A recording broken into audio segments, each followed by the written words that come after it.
जय हिंद। देखिए, इस बार के जो बजट में क्या अच्छाई क्या खराबी है, इसके क्या आउटकम्स होंगे, इसके बारे में थोड़ा चर्चा करते हैं। इस बार का जो बजट है वो अन्य बजट से अलग इसलिए है कि इस बार डिजिटल वे में बजट को प्रस्तुत किया गया था। वो एक टैबलेट के थ्रू निर्मला सीतारमण जी ने बजट को प्रस्तुत किया था। इस बजट में बहुत सारी अच्छाइयाँ हैं। पहले हम अच्छे चीज़ों को देख लेते हैं, फिर क्या क्या गलत था उसको देख लेंगे, फिर क्या महंगा होगा, क्या घाटा होगा, आगे इसमें क्या चीज़ सुधार हो सकते हैं उसको देखते हैं। देखिए, हेल्थ केयर में इस बार बहुत ज़्यादा ध्यान दिया गया है क्योंकि कोरोना ने हेल्थ केयर सेक्टर को थोड़ा सा ज़्यादा बूस्ट किया था। मतलब उसमें सुधार लाने के लिए उसने क्या किया, एक नई प्रेरणा दिया। इस वजह से सरकार ने 2,20,000 करोड़ रुपए हेल्थ सेक्टर में दिया। लेकिन ये हर साल देने वाले नहीं है क्योंकि इसका एक बहुत बड़ा हिस्सा कोविड वैक्सीन के लिए खर्च हो जाएंगे। लेकिन फिर भी सरकार ने बहुत ज्यादा ध्यान दिया है हेल्थ सेक्टर को। सरकार ने स्टार्टअप यानी नई कंपनियों को बढ़ावा देने के लिए भी कई सारी योजनाएं बनाया है और कही है कि सरकार PLI स्कीम को लेकर आई है। PLI का मतलब होता है प्रोडक्शन लिंक इंसेंटिव स्कीम। मतलब आप जितना ज्यादा प्रोडक्शन करेंगे, जितना ज्यादा विदेश में निर्यात करेंगे, आपको सरकार उतना ज्यादा छूट देगी। इससे क्या होगा कि नई नई स्टार्टअप कंपनियां होंगी और इन स्टार्टअप कंपनियों को टैक्स हॉलीडे में भी बढ़ावा दिया जाएगा। टैक्स हॉलीडे क्या होता है, कोई नई कंपनी जब खुलती है तो उसको शुरुआत में 2 से 3 साल एक टाइम दे दिया जाता है कि इस दौरान आपको एक भी रुपए टैक्स नहीं देना है। तो इस समय को हम लोग कहते हैं टैक्स हॉलीडे। इससे स्टार्टअप को बहुत ज्यादा फायदा होगा। भारत सरकार ने सूती वस्त्र उद्योग अर्थात कपड़ा उद्योग को काफी ज्यादा बढ़ावा दिया है क्योंकि भारत में सबसे ज्यादा अगर कहीं रोजगार है तो वो कृषि और सूती वस्त्र उद्योग में। लेकिन ये असंगठित है। असंगठित उसे कहते हैं जिसके काम करने का टाइमिंग फिक्स ना हो, सैलरी फिक्स ना हो, छुट्टी फिक्स ना हो। हालांकि संगठित क्षेत्र में सबसे ज्यादा रोजगार लगभग 16 लाख लोगों को रोजगार रेलवे ने दिया है। लेकिन रेलवे एक संगठित क्षेत्र है, उसमें टाइमिंग फिक्स है कि आपको इतने बजे ड्यूटी पे आना है, आपकी सैलरी इतनी दी जाएगी, ये दिन आपके छुट्टी के लिए होगा, यहाँ आपकी सैलरी, मतलब हर चीज वहां फिक्स है। तो जो फिक्स होता है उसे संगठित क्षेत्र कहते हैं, जो फिक्स नहीं होता है उसे असंगठित क्षेत्र कहते हैं। तो कपड़ा एवं कृषि उद्योग असंगठित क्षेत्र है। इसमें काफी ज्यादा लोगों को कपड़ा उद्योग में रोजगार मिला, इसलिए इसे ज्यादा बढ़ावा दिया गया। साथ ही सरकार ने 2 लाख कंपनियों को MSME का दर्जा दे दिया। MSME ऐसी कंपनियों को बोलते हैं, इसमें 3 श्रेणी की कंपनी आती है, माइक्रो, स्मॉल एंड मीडियम, सूक्ष्म, लघु एवं मध्यम। ये जिस कंपनियों को MSME का दर्जा मिल जाता है उन्हें सरकार से कुछ छूट मिल जाती है, टैक्स में छूट मिल जाती है, पेपर वर्क नहीं करना रहता है, थोड़ी बहुत मतलब बहुत सारे उनको स्कीम का फायदा मिल जाता है। इस MSME में 2 लाख नई कंपनियों को शामिल करने से स्टार्टअप बढ़ेगा और नए नए लोगों को रोजगार मिलेगा। सरकार ने इंश्योरेंस सेक्टर में FDI की सीमा 74% कर दिया। हालांकि वो बात अलग है कि जब गवर्नमेंट थे तो खुद मोदी जी FDI के विरोध में थे। हालांकि खुद RSS के संगठन भी इस FDI के विरोध में, उन्होंने भी कहा है कि भाई इसको थोड़ा सा रिवाइज कीजिए। हालांकि ये गलत नहीं है, FDI जरूरी है किसी भी देश के लिए। चाइना भी इतना डेवलप हुआ क्योंकि पूरी दुनिया से FDI चाइना में चला आया था। तो FDI गलत नहीं है, इससे इंश्योरेंस सेक्टर को बूस्ट मिलेगा और इससे कि नए नए रोजगार भी मिलेंगे। भारत सरकार बैंकों पे बढ़ रहे बोझ को ध्यान में रखते हुए और NPA non performing asset, non performing asset यानी NPA उसे कहते हैं कि जो बैंक ने जिस व्यक्ति को कर्जा दिया और वो व्यक्ति या तो कर्जा चुकाने से पहले भाग गया या सरेंडर कर गया, भैया हमको फांसी दे दो, कुछ भी कर दो, हम ये कर्जा नहीं चुका पाएंगे, तो बैंक का तो वो पैसा फंस गया ना। बैंक जो हमें लोन देती है वो अमीर लोगों का पैसा होता है, तो अमीर का जो पैसा होता है वही लोन के रूप में जाता है। तो ऐसा नहीं है कि आप अमीर को नेगलेक्ट कर सकते हैं, उसको भी ध्यान रखना है। जितने ज्यादा बैंक में पैसे रखेंगे, जितने ज्यादा उतना ही बैंक क्या कर सकती है, क्रेडिट यानी लोन दे सकती है और लोगों को नए नए उद्योग खोलने में आसानी होगी। लेकिन इसमें होता क्या था कि लोग पैसे लेके भाग जाते थे। तो जब तक लोग 50-60 करोड़ लेके नहीं भागते थे, सरकार उनके पीछे बहुत जबरदस्त तरीके से बैन नहीं लगाती थी, उनका पासपोर्ट वगैरह नहीं सीज करती थी। लेकिन इस बार के बजट में कह दिया गया अगर आप 20 लाख से ज्यादा का लोन लेके फरार हैं तो आप पे बहुत ज्यादा कड़ी कार्रवाई की जाएगी। इसके अलावा सरकार ने बैंकों को 20,000 करोड़ रुपए के लिए एक अलग से फंड बना दिया है कि मान के चलिए किसी बैंक का पैसा डूब रहा है, अब भाई वो बैंक बंद ना हो इसलिए इसमें से उसे कुछ पैसे दे दिए जाएगा कि भाई तुम जल्दी जल्दी ये पैसा लो, रिकवरी करा लो। साथ ही ये कहा गया है कि जो लोग बैंक में पैसा रखने से घबरा रहे थे, डर रहे थे कि भैया बैंक बंद हो जाएगा, RBI नियम लगा दिए एक दिन में 5,000 से ज्यादा नहीं निकालना है, तो वो लोग फंस जाएंगे। ऐसे कई बैंक हुए थे महाराष्ट्र में, आपने सुना होगा बैंक वगैरह के बारे में, जिससे काफी ज्यादा लोगों को दिक्कत आई थी। इसलिए सरकार ने कहा है कि अब आपको एक थ्रेशोल्ड फिक्स कर दिया जाता है कि अगर कोई भी बैंक डूबता है तो कम से कम तो आप उसमें से 5 लाख रुपए निकाल ही लेंगे। पहले क्या था कि मान के चलिए मेरे बैंक अकाउंट में 7 लाख रुपए थे, अब इस 7 लाख रुपए में बैंक डूबा तो बैंक मॉनिटोरियम लगा देते थे कि भैया 25,000 से ज्यादा नहीं निकाल सकते हो, 1 लाख से ज्यादा नहीं निकाल सकते हो। अब कह दिया कि नहीं भैया कम से कम तो 5 लाख आपको दे ही देंगे। बचा 2 लाख रुपए। अब इसकी रिकवरी आपको सरकार करेगी, लेकिन ये तत्काल नहीं करेगी, 6-7 महीना साल भर का समय लेगी। तो सरकार की ये एक स्टेप अच्छा है, इससे लोगों के अंदर कॉन्फिडेंस आएगा कि कम से कम जो मीडियम कैटेगरी के लोग हैं वो लोग भी कहेंगे कि भैया चलो रख देते, कम से कम 5 लाख रुपए तो मेरा सेफ है, बाकी का भी सेफ है, लेकिन थोड़ा लॉन्ग टाइम पे जाने के बाद वो उनको रिटर्न मिलेगा। सरकार ने 2 बैंकों को मर्ज करने की बात कहा है। अब भैया ये कौन से बैंक होंगे, इसके बारे में सरकार ने कोई खुलासा नहीं किया है। इस बजट में एनआरआई को भी ध्यान में रखा गया है। एनआरआई वो लोग होते हैं जो विदेश में रह के काम करते हैं। भारत के लगभग 55 से 60 लाख लोग एनआरआई हैं जो अमेरिका, गल्फ कंट्री, सऊदी अरब वगैरह में काम करते हैं। उन लोगों को कहा गया है कि आप भारत में भी आके सिंगल पर्सन कंपनी खोल सकते हैं। देखिए, 1 पर्सन कंपनी जो ओपीसी होती है, ये ऐसी कंपनी होती है जिसमें एक सिंगल मालिक रहता है, बाकी सब लोगों को वो स्टाफ हायर करके रख सकता है। इससे के लिए क्या है, ये अच्छे होते हैं। इससे क्या है कि नए नए स्टार्टअप खोल सकते हैं। अगर आपको कंपनी खोलना है तो भैया एक बोर्ड मेंबर बनाओ, ये सीईओ होंगे, ये डायरेक्टर होंगे, ये होंगे, दुनिया भर का तामझाम होता है। जबकि अगर आप सिंगल 1 पर्सन कंपनी या सिंगल पर्सन कंपनी का तो कोई दिक्कत नहीं, आप रजिस्ट्रेशन करा दीजिए, बाकी लोगों को सैलरी पे रख लीजिए, आपकी ये सैलरी, आपकी ये सैलरी। इससे ज्यादा कंपनी खुलेंगी। और जो भारत में एनआरआई लोग हैं जो विदेशों में है, वो वहां पे इन्वेस्ट करते हैं। उससे बेहतर होगा कि मान के चलिए कोई दुबई में ड्यूटी कर रहा है, काम कर रहा है, तो दुबई से वो भारत में आ जाएगा, सिंगल मैन कंपनी खोल के चला जाएगा, यहाँ पे रजिस्ट्रेशन करा के सिंगल मैन कंपनी यहाँ अपने स्टाफ को हायर करके दे देगा। वो यूएई में भी कमा रहे हैं, उसकी कंपनी यहाँ भी वर्क कर रही है, प्रॉफिट होगा तो उसको भी फायदा होगा, सरकार को टैक्स मिलेगा और रोजगार भी मिलेगा। सरकार ने जिस तरह से टेलीकॉम कंपनी, हमें एयरटेल पसंद नहीं आएगा तो हम जियो ले लेंगे, जियो नहीं पसंद आया वोडाफोन लेंगे, जो मन हम स्विच कर सकते हैं। लेकिन हमारे देश में एक समस्या ये थी कि हम जिस शहर में रहते थे उस शहर में बिजली वितरण की एक ही कंपनी अवेलेबल रहती थी। इस वजह से वो मनमानी करते थे। कभी बिजली बिल किसी का 10,000, लॉकडाउन में सोचो हमारा बिजली बिल 1,60,000 रुपया आया है। अब सोचो ना भैया, मार्च से लेकर जनवरी तक हमारी कोचिंग में एक बल्ब नहीं जला है, 1,60,000 रुपया बिजली बिल दे दिया और उन्होंने काट दिया, जमा करिएगा तब देंगे। मनमानी ना होता है ये लोग का। वो लोग कह रहे हैं हाँ खूब से खूब क्या कर सकते हैं, हम इंस्टॉलमेंट कर देंगे, आप 50-50 हजार करके 3 बार में दे दीजिए। ये मनमानी है। तो ऐसे बिजली बिल अगर मनमानी करती है तो सरकार कह देगी कि अब एक शहर में हम कई तो डिस्ट्रीब्यूशन नेटवर्क को डाल देंगे। अब अलग अलग प्राइवेट कंपनियां भी आएंगी, आपको वो कहेगी भैया हमारे बिजली बिल ले लो, हम 6 रुपया यूनिट देंगे, कोई कहेगा हम 5.5 रुपया यूनिट देंगे। किसी की सर्विस अच्छी, कोई कहेगा रात 2 बजे आइए हम बना देंगे आपको। तो अब आपको आने ये सुविधा आपको तुरंत नहीं मिलेगी। हाँ, आने वाले 2-3 साल में आपको ये देखने को मिलेगा कि आप जब बिजली लेने जाएंगे, जिस तरह सिम खरीदने जाते हैं उस तरह से आपको बिजली वितरण की कंपनियां भी देखने को मिलेगी, जिससे कि साफ सुथरी नीति आएगी और बिजली चोरी भी बच जाएगी। सरकार ने सीनियर सिटीजन जो 75 साल से ज्यादा के एज के हैं उनको कहा है कि भाई साहब अगर आपको पेंशन मिल रहा है, ये सब चीजों पर आईटीआर नहीं लगेगा। और देखिए आईटी इनकम टैक्स रिटर्न नहीं लगेगा, मतलब आपको वो जो बैंक वाले हैं वो खुद ही मतलब इनकम टैक्स काट के ही आपको पैसे देंगे। ऐसा नहीं है कि आपको मतलब थोड़ा सा रिलीफ है, ये बहुत बड़ा रिलीफ नहीं है। लेकिन इन लोग को एक चीज का हाँ फायदा है कि इन लोग को सीए का चक्कर बार बार नहीं लगाना पड़ेगा, क्योंकि आईटीआर फाइल करने में ना सीए को हायर करना पड़ता है, फिर एक वो भी लोग सैलरी लेते हैं। एग्जाम के पॉइंट ऑफ व्यू से आपको पता होना चाहिए कि सरकार को इनकम कहां से आ रहा है और एक्सपेंडिचर यानी खर्च कहां है। तो इनकम में अगर हम ध्यान देंगे तो हमको सबसे ज्यादा इनकम होता है विदेश से ऋण लेकर। अब ये संस्थागत ऋण ले सकते हैं, जैसे मान के चलिए हम WTO से ले सकते हैं या वर्ल्ड बैंक से ले सकते हैं, IMF से ले सकते हैं, अलग अलग बैंकों से हम लोग एशियाई डेवलपमेंट बैंक से ले सकते हैं। तो जहां जहां अलग अलग बैंकों से ऋण लिए हैं, हम लोग जापान से भी ऋण लेके रखे हैं, अमेरिका से ऋण लेके रखे हैं,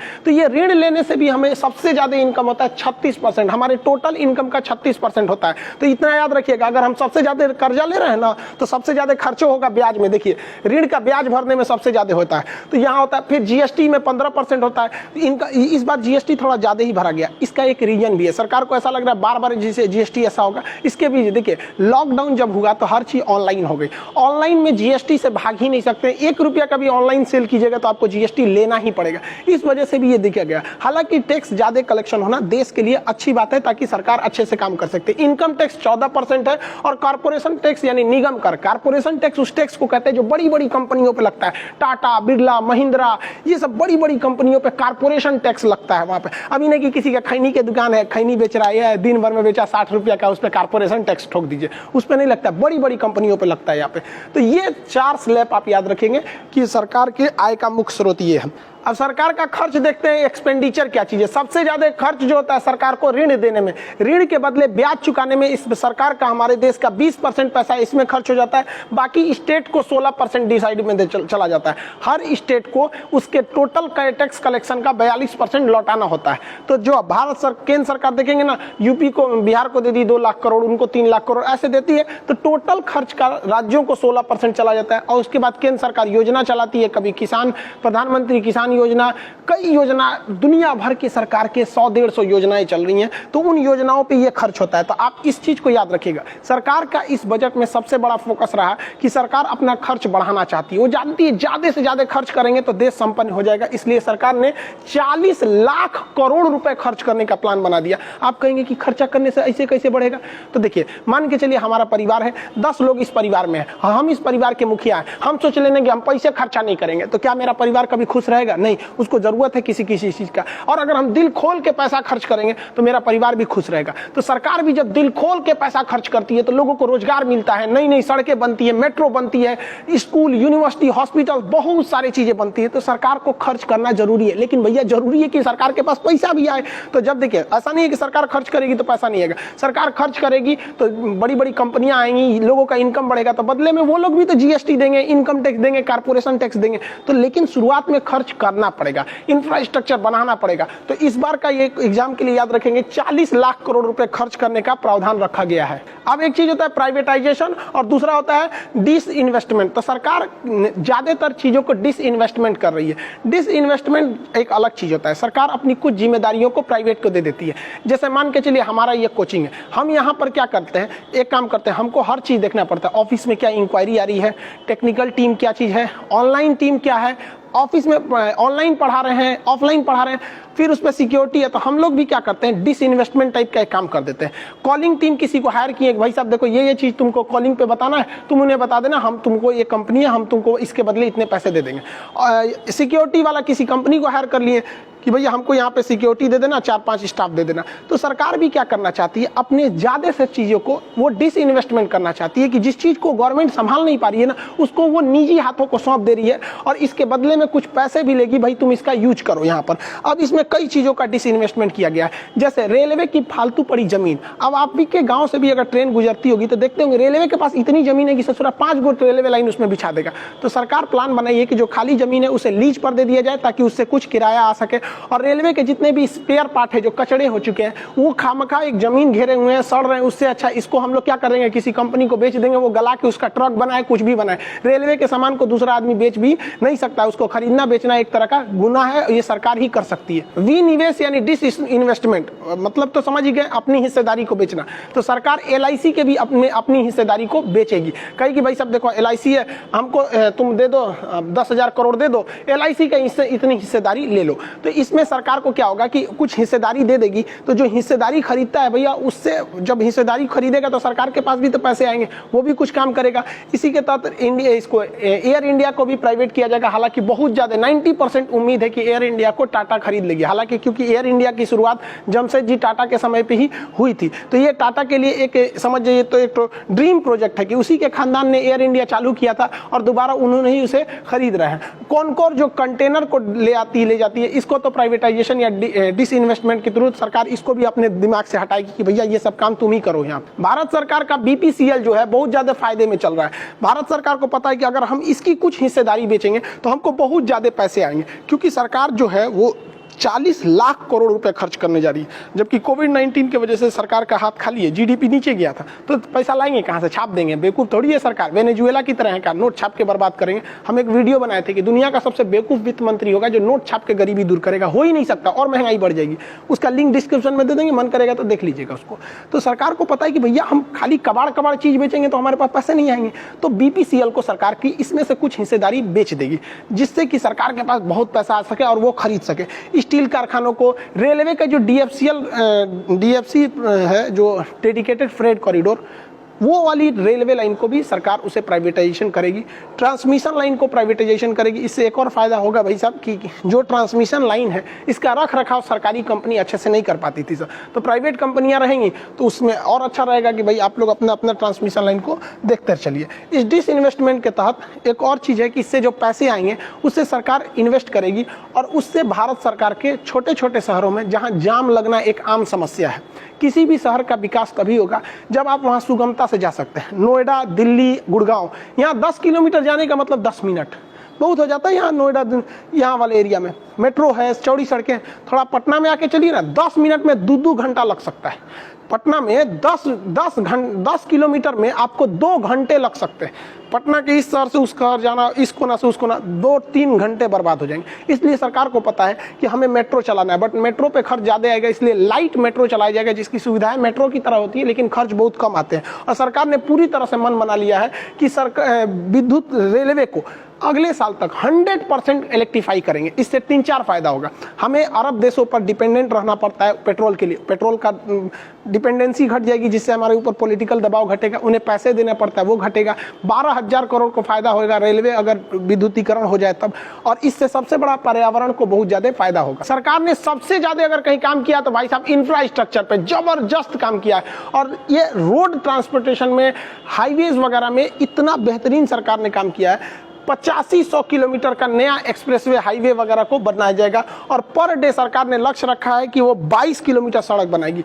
अब मोदी जी के मंत्रिमंडल में हमको सबसे ज़्यादा अगर कोई काम करते हुए दिखते हैं तो भाई साहब नितिन गडकरी इतना बेहतरीन काम करते हैं, मतलब पर्सनली हम इनके बहुत वाले फैन हैं, क्योंकि ये कभी बहसबाजी या उस तरह का भाषणवार नहीं काम करते, एकदम बेहतरीन ढंग से काम करते हैं। और रोड ट्रांसपोर्टेशन कनेक्टिविटी वगैरह में मामले में ये बहुत बेहतरीन काम कर रहे हैं। आप देखेंगे कि भारत में एक्सप्रेसवे का एक चलन बहुत ज़्यादा बढ़ चुका है। सरकार की प्लानिंग है कि नई गैस पाइपलाइन को बिछाई जाएगी, जिससे कि क्या है कि लोगों को डायरेक्ट घरों में गैस पाइपलाइन के कनेक्शन दे दिए जाएंगे, इससे कि उनको बार बार सिलेंडर लेके घूमना ना पड़े। लेकिन सरकार इतना काम करने के लिए सोच रही है, ये सब का पैसा आएगा कहाँ से? तो सरकार एक नई फंड बनाएगी, एक संस्था बनाएगी फाइनेंस डेवलपमेंट के नाम से। उसके पास बहुत सारे पैसे सरकार ऐसे भर देगी और उससे कहेगी तुमको ये काम में पैसा देना है, तो उसके पास पैसा कहां से आएगा? तो उसको सरकार जो है अपने पास से 20,000 करोड़ रुपए देगी और बाकी के 5 लाख करोड़ इन्वेस्टमेंट के थ्रू उसमें कराएगी। अब सड़क बनाने का पैसा वही दे देगी, जो काम अटका हुआ है उसमें वहां से पैसा दे देगी, जिससे कि जो भी काम अटक गए हैं वो द्रुत गति से चालू हो सके। स्क्रैप गाड़ियों के लिए नई योजना लाया गया है कि जितने प्राइवेट गाड़ियां हैं जो पर्सनल यूज के लिए, अगर वो 20 साल से ज्यादा पुराने हैं तो सरकार उन्हें हटा देगी। कॉमर्शियल गाड़ियां, लोडेड गाड़ियां, ट्रक वगैरह 15 साल से पुराने हैं तो आपको उसे हटा दिया जाएगा, स्क्रैप पार्ट में उसे तूर तार के बेच दिया जाएगा। इससे फायदा क्या होगा कि अकेले 2021 में सड़कों पे से 1.5 करोड़ गाड़ियां गायब हो जाएंगी। ये वो गाड़ियां हैं जो 15 साल से ज्यादा पुरानी है या 15 से 20 साल की पुरानी है। ये प्रदूषण बहुत भयानक करती है। अब जो लोग ये 1.5 लाख गाड़ियां जब ये निकलेंगी तो इनको जब कूच दिया जाएगा, तो जब इनको कूच काच के गिराया जाएगा तो इससे जो गाड़ियों का जो मेटल कॉस्ट आता है, स्टील आती है, वो 30% सस्ता होगा। तो 30% सस्ता होने की वजह से कार का रेट घटेगा। अब मार्केट से जब इतनी कार हट जाएंगी तो ऑलरेडी डिमांड बढ़ेगा और 30% सस्ता होने से मैन्युफैक्चरिंग भी बढ़ जाएगा, जिस वजह से भारत ऑटोमोबाइल सेक्टर में बहुत तेजी से आगे बढ़ेगा और ऑटोमोबाइल सेक्टर में रोजगार लोगों को बहुत ज्यादा मिलते हैं और इससे प्रदूषण भी बहुत ज्यादा कम हो जाएगा। सरकार ने तो घोषणा कर दिया कि भैया आपको गाड़ियों में एयर बैग लगाने ही पड़ेंगे, आगे के दोनों सीट पर कम से कम मैंडेटरी है। आपको कोई भी मॉडल लगाएंगे तो एयर बैग और एबीएस होना चाहिए। एबीएस आपके चक्के को फिसलने नहीं देता है। ये बेहतरीन सुविधा है, मतलब सेफ्टी को ध्यान में रखते हुए। सरकार कुछ चीजों पे सेस लगा दिए, सेस मतलब एक्स्ट्रा टैक्स लगा दिया गया और कुछ चीजों पे टैक्स को बढ़ा दिया गया, जिससे बहुत सारी चीजें महंगी हो जाएंगी, जिसमें मोबाइल और उसके पार्ट्स, ऑटोमोबाइल उसके पार्ट्स, इलेक्ट्रॉनिक्स चीज जैसे वॉशिंग मशीन, कूलर, फ्रिज, ये सब चीजें आपको थोड़ी सी महंगी हो सकती है। सरकार ने एक जगह गलती ये किया है कि सोलर पैनल को उन्होंने एक्स्ट्रा टैक्स लगा के महंगा कर दिया है। ये गलत है, क्योंकि अभी दुनिया सोलर पैनल की ओर शिफ्ट हुई और ये वो नया टेक्नोलॉजी है। लोग अभी 100% उस पर बिलीव ही नहीं कर रहे हैं। उस पर टैक्स लगा के महंगा कर देंगे तो कोई उधर नहीं जाएगा, फिर वो ट्रेडिशनल बैटरी की ओर जाएंगे, जिससे पर्यावरण को भी कुछ खास लाभ नहीं होगा। तो इसमें सरकार को सोचना चाहिए कि सोलर पैनल को कम से कम सस्ता किया जाए। सेब, दाल, कपास, ये सब चीजें महंगी हो जाएंगी। कपास के महंगा होने से आपको आने वाले वक्त में कपड़े थोड़ा महंगा हो जाएंगे। हालांकि सरकार ने यूरिया को भी महंगा कर दिया टैक्स लगा के, जो गलत किया है, क्योंकि किसान एक और तो परेशान है, उनको उनके लागत का पैसा नहीं मिल रहा है, उसमें से उनको यूरिया महंगा हो जाएगा। यूरिया एक मुख्य रूप से खाद होता है। हालांकि सरकार ने इसमें एक और अच्छा काम किया था, यूरिया में नीम कोटेड यूरिया लगा दिया, जिससे कि इसका शराब और आपके निर्माण में काम ना आ सके। इसका बहुत ज्यादा मिसयूज होता था कि सरकार जो यूरिया किसानों को देती थी वो सस्ता होता था, वो लोग वहां से उठा के शराब इत्यादि के काम में उस सब चीजों को लगा देते थे। तो नीम कोटेड यूरिया का प्रयोग आप केवल खेत में कर सकते हैं। हालांकि यूरिया का दाम बढ़ाना उचित नहीं था। शराब का रेट बढ़ जाएगा, हालांकि ये बढ़ जाना भी चाहिए, क्योंकि भैया शराब पी, यहाँ शराब कोई एसेंशियल चीज थोड़ी है, शौखे पी रहे हैं लोग। ये महंगा हो जाए इसके लिए किसी को नहीं, और महंगा कर देना चाहिए इसको। और रही बात पेट्रोलियम की, तो पेट्रोल पे सरकार सेस लगाएगी, लेकिन सरकार का कहना है कि भाई बाकी चीजों पे टैक्स हम, मतलब पेट्रोल पे टैक्स को हम घटाएंगे, सेस बढ़ा देंगे। हालांकि ऐसा कोई उम्मीद नहीं है, क्योंकि पेट्रोलियम का जो रेट हो गया अब तो पूरी तरह से कंपनियां ही डिसाइड कर रही हैं सर। तो पेट्रोलियम के दाम आपको बढ़ते हुए दिखाई देंगे आने वाले कुछ सालों में। सोना, चांदी, लेदर, कॉपर, ये सब चीज़ों को, जो मेटल्स हैं, इन सब चीज़ों का रेट को सरकार घटाएगी, क्योंकि इस पे से टैक्स घटेगा। ये टैक्स घटने से एक चीज़ फ़ायदा होगा कि इससे जो कंस्ट्रक्शन की चीज़ें हैं, जैसे घर वगैरह में लोहा वगैरह लगता है, तो शायद ये सब चीज़ों में कुछ कमी देखने को मिलेगी, जिससे कि अच्छा ये आम लोगों को फ़ायदा होगा। सबसे बेहतरीन जो काम किया गया है वो एक ई पोर्टल बना दिया गया। ई पोर्टल मतलब एक वेबसाइट बना दिया गया जहाँ मजदूर जाके खुद को रजिस्टर्ड कर सकते हैं। जैसे आप समझिए, हम लोग के पास पहले बहुत सारे पुराने चीज़ें हो जाते थे, उन्हें बेचने के लिए हम दुकान भटकते थे। एक कंपनी आई जिसने एक ई पोर्टल बना दिया, नाम रख दिया OLX। पुरानी चीज को उठा के बेच दो। हमारा मान के चलिए ये मोबाइल है, काफी पुराना है, हम कोई किसी दुकान पे जाएंगे, कहाँ कहाँ ढूंढेंगे, दिन भर में 10 दुकान जा सकते हैं। उससे अच्छा एक फोटो डालेंगे, OLX पे डाल देंगे, 1 घंटे के अंदर अंदर हमको कॉल आना चालू हो गए, 1 से 2 दिन में बिक जाएंगे। तो हमें जरूरत नहीं पड़ा। हमें क्यों ये फायदा हो गया? ये ऑनलाइन पोर्टल पे हमें दिल्ली जाना है, कौन सा होटल खाली होगा, क्या पता वहां जाएंगे तो होटल भर चुका हो, अच्छा होटल होगा या नहीं, चुपचाप ओयो कर लीजिए। रात में खाना नहीं है, ऑनलाइन पोर्टल जोमेटो से कर लीजिए, स्विगी से कर लीजिए, बहुत सारी चीजें हैं यहाँ सब। लेकिन ऐसी सुविधा किसी मजदूर के लिए था? कोई मजदूर अगर ओयो वाला कह सकता है, ऑनलाइन डाल देता है मेरे पास दो रूम खाली है, कोई ना कोई बुकिंग कर देता है। तो इस तरह से कोई कारपेंटर रहता, बढ़ई रहता, अपना लोकेशन डालता कि मैं इस डिस्ट्रिक्ट में, इस एरिया में है, हम अभी खाली हैं, कोई बढ़ई हो जाएगा, मजदूर हो जाएगा, बिजली मिस्त्री होगा। इनके लिए जब ये पोर्टल बन जाएगा, अभी तो ये बनेगा, बनते बनते 4-5 साल लग जाएंगे अच्छे से काम करते, तो कोई भी बेचे, ये बहुत बड़ा फायदा होगा। कोई भी डाल देगा, हाँ भैया हम क्या है कि लखनऊ में हम यहाँ पे हम खाली हैं, किसी को चाहिए तो बोल दो, वो ऑनलाइन ही उसको देख सकता है। ऐसी कई सारी कंपनियां कर रही हैं। तो ये सरकार मजदूरों के लिए बहुत बेहतरीन काम किया है, क्योंकि कोरोना में जिस तरह से इन बेचारे मजदूरों का पलायन हुआ, पूरी दुनिया देखते रह गई। तो कम से कम ठोकर खा खा के तो हम लोग सीखे, लेकिन ये एक मजदूरों के लिए जीवन दान साबित होगा। सरकार ने जो सबसे घटिया काम किया वो शिक्षा को लेकर काम किया। भाई साहब, शिक्षा पे 18% GST, मतलब क्या, मतलब दिमाग नहीं बनता है आप लोग को। 18% GST इंटरटेनमेंट के सामानों पर, मेकअप के सामानों पर, ये सब पे, मोबाइल पर 18% GST है, और आप एजुकेशन पे भी 18% GST ठोक के रखे हो। और क्या सोच के पिछली साल के बजट में 99,000 करोड़ शिक्षा को दिया गया। हम लोग सोचे थे कि भैया इस बार शिक्षा को और ज्यादा बढ़ावा दिया जाएगा, तो इस बार और घटा के 93,000 करोड़ कर दिया गया। ये तो कहीं से जस्टिफाई नहीं है। क्या आपको लगता है कि इस दौरान में शिक्षा का बजट काटना चाहिए?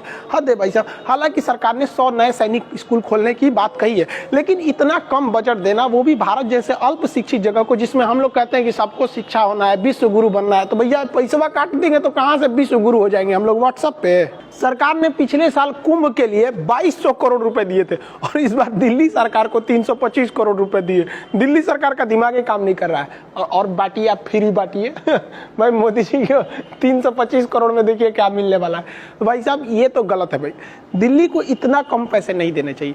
दिल्ली बहुत बड़ा है, हम सबका दिल्ली है, मतलब ऐसा नहीं पूरा देश का, हम सबका पूरा देश है। बट दिल्ली एक ऐसा जगह है जहाँ सबको काम आते हैं।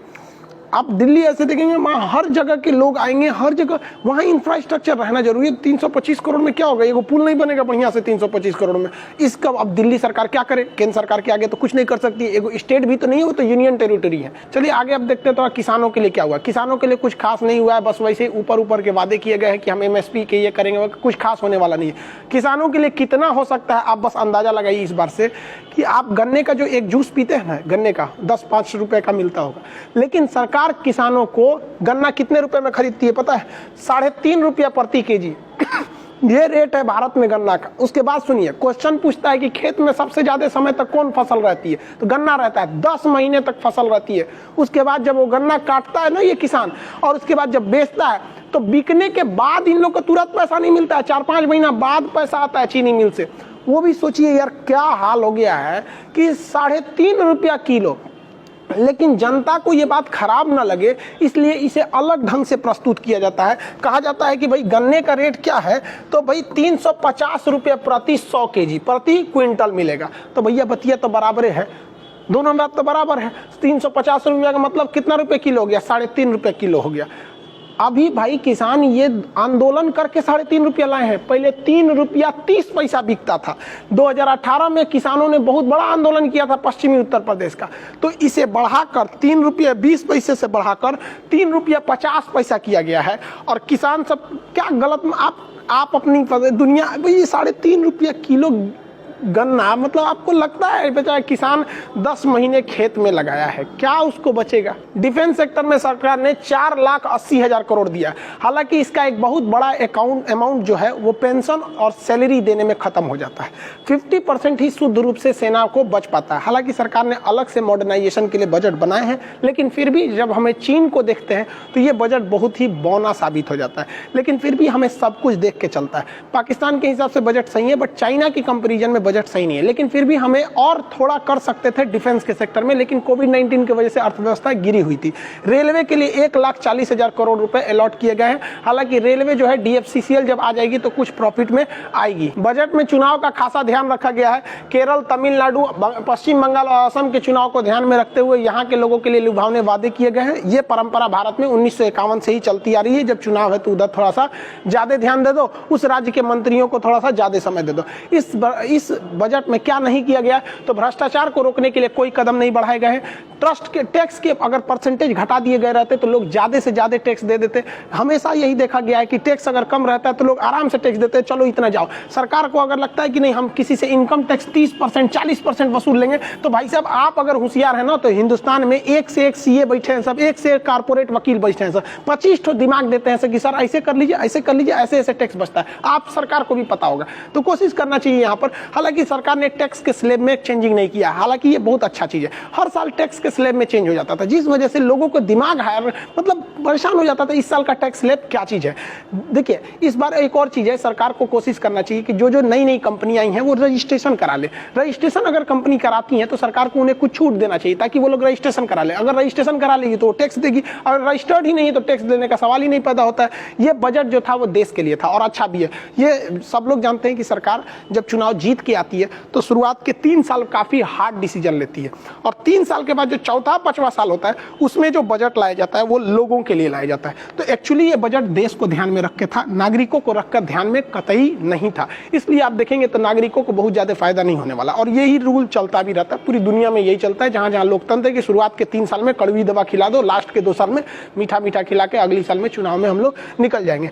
इसमें इन्फ्लेशन थोड़ा सा बढ़ेगा, बजट के बाद महंगाई थोड़ा सा इंक्रीज हो जाएगा। आप सभी लोगों का हाथ जोड़कर तहे दिल से बहुत बहुत शुक्रिया। आप लोगों के सपोर्ट से आज हम लोग का चैनल 6 मिलियन 60 लाख का परिवार हो गया हम लोग का। अब 60 लाख के परिवार होने के बाद से बहुत बड़ी जिम्मेदारी पड़ने लगती है, पता नहीं क्यों, मतलब एक जिम्मेदारी का आभास होने लगता है कि नहीं ऐसे बताना चाहिए। आप लोग का बहुत सपोर्ट रहा यहाँ तक पहुँचाने में, इतना जल्दी आप लोग का सपोर्ट रहा। हम इतना तो जब शुरू में यूट्यूब पे आते तो उम्मीद भी नहीं किए थे। फिर से आप सब लोग को हाथ जोड़ के बहुत बहुत धन्यवाद आप लोग का।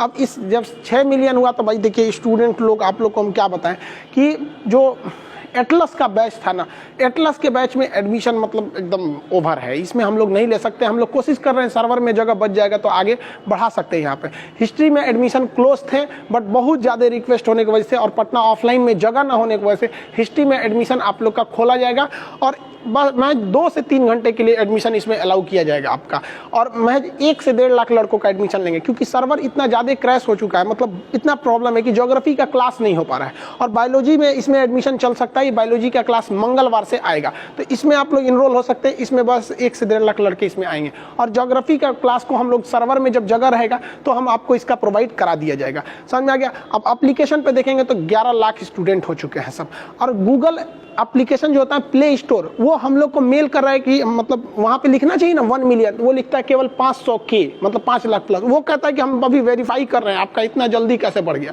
तो भाई साहब आप लोग का, सबका, स्टूडेंट्स का, आप सब लोग का बहुत बहुत सहयोग रहता है जो आदमी यहाँ तक पहुँच गया। आप सब लोग को दिल से धन्यवाद। मिलेंगे नेक्स्ट क्लास में। जय हिंद।